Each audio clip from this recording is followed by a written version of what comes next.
Bakit ka gumawa ng pangalawang salaysay? Una bang ginawa mo ay may nagturo sa'yo? Meron po. Sino? Si Ate Franz po.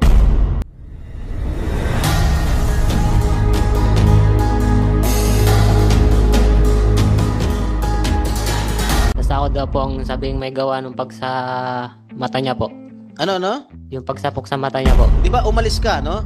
Lumayas ka at pinabalik ka ni Jerry. Opo. Tama po ba? Opo. Tapos naisip mo, kaya ka pinabalik ni Jerry dahil para gumawa ka ng salaysay, yung unang salaysay mo. Opo. Kailan mo nakitang binugbog si Aling LV ni Madam Franz? Simula po nung pumasok po ako. Gaano kadalas? Minsan po paggabi. Tuwing gabi? Opo. Araw, walang nangyayari araw. Paano mo nakikita ng binubugbog ni Madam Franz si Aling LV? Pag ano po, yung sarado na po kami. Sarado ng tindahan? Opo. O, paano mo nakikita? Pumapasok ka ba sa bahay? Pupunta po ako ng kusina pag Oh. matutulog na. O, Kita ko po binubugbog po siya. paano siya binubugbog? Pwede mo bang demonstrate paano niya binubugbog? Yung, Kunwari ikaw si Aling Franz, si Madam Franz. yung sinisipa-sipa po. Hmm. Tapos sinasapok yung ulo.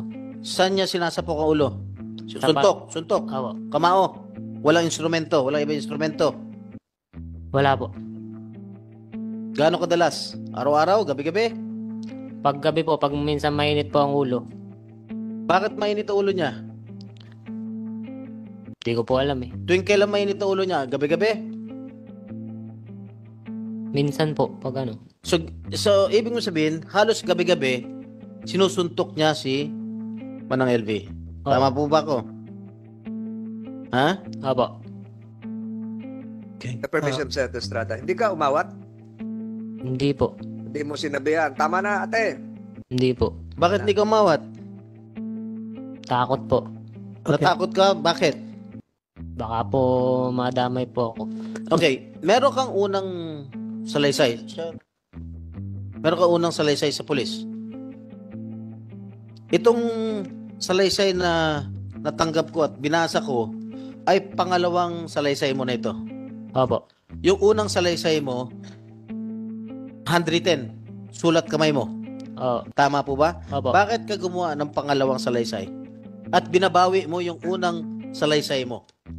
Kaiba, yung unang salaysay mo, kakaiba doon sa pangalawang salaysay mo na iyong pinirmahan sa CIDG, Mindoro, Police, noong September 12. So, bakit magkaiba? Nung una, ang tanong ni Senator Estrada, parang pinagtatanggol mo si Mrs. Franz Ruiz. Yung pangalawa, iba na yung sinasabi mo. Yung una bang ginawa mo ay may nagturo sa'yo. Meron po. Sino? Si Ate Franz po. Pirma ka. Opo. Saan nangyari?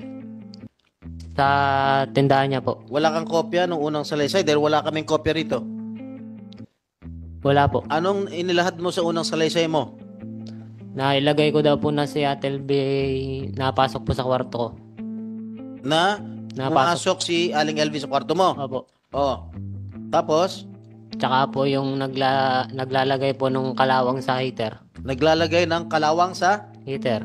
heater. Opo. Oh, tapos, Tapos ako daw po ang sabing may gawa nung pag sa mata niya po. ano? Yung pagsapok sa mata niya po. Pagsandok sa mata? Pagsapok po. Pagsapok sa mata, oh. Ano pa? Tsaka yung pong pagsunog ng washing.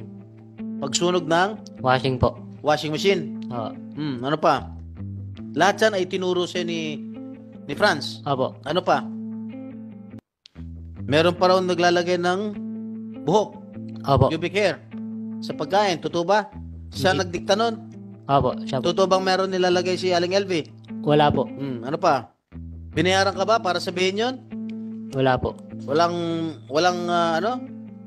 Wala po. Di ba umalis ka, no? Lumayas ka at pinabalik ka ni Jerry. Opo. Tama po ba? Opo. Tapos naisip mo, kaya ka pinabalik ni Jerry dahil para gumawa ka ng salaysay, yung unang salaysay mo. Opo.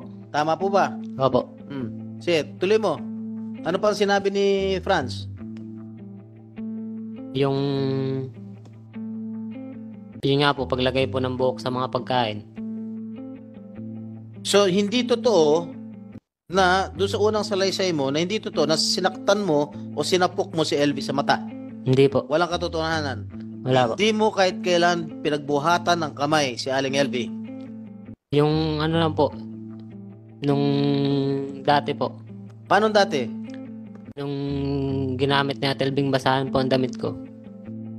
Nung ginawang basahan yung damit mo. Opo. Ano ginawa mo kay Manang LV? Natabig ko lang po yung kanyang ulo sa sobrang inis po.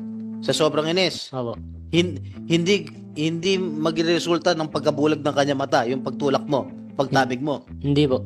Alright. Madam, sir, pwede makasingit ulit. Meron, Tulfo is recognized. thank you, Mr. Chair, sa Senator Estrada.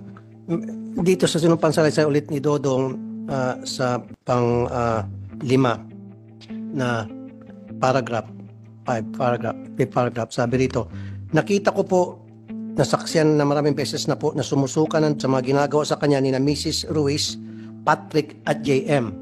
Tama ba ito? Accurate ba ito, Dodong? Itong sinumpang salaysay mo?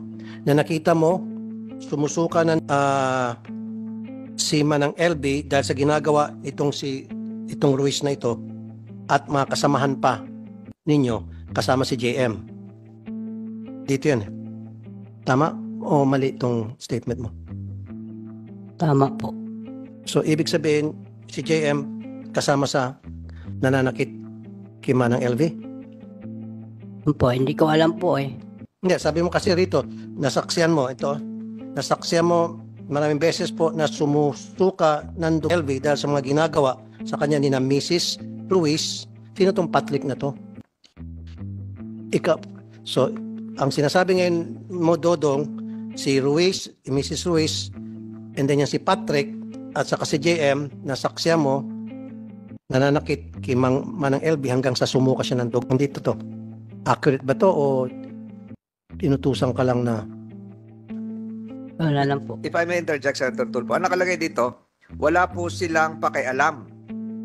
Ano ibig sabihin nun? Nandun si Patrick at JM pero wala silang pakialam at patuloy ang ginagawang pananakit sa kanya po. Sino ba kasama ba sa pananakit si JM at si Patrick? Kasama sa pambugbog? Hindi po. Mr. Chair, ewan ko baka nabago na to dahil dito sa number 5, talagang sinasabi niya, sumusukan ng dugo LV dahil sa mga ginagawa sa kanya ni na Mrs. Ruiz, Patrick at JM po, pero wala po silang pakialam at patuloy lang ginagawang pananakit sa kanya po. So, maring hindi maganda at mali yung pagkasabi mo rito. Opo.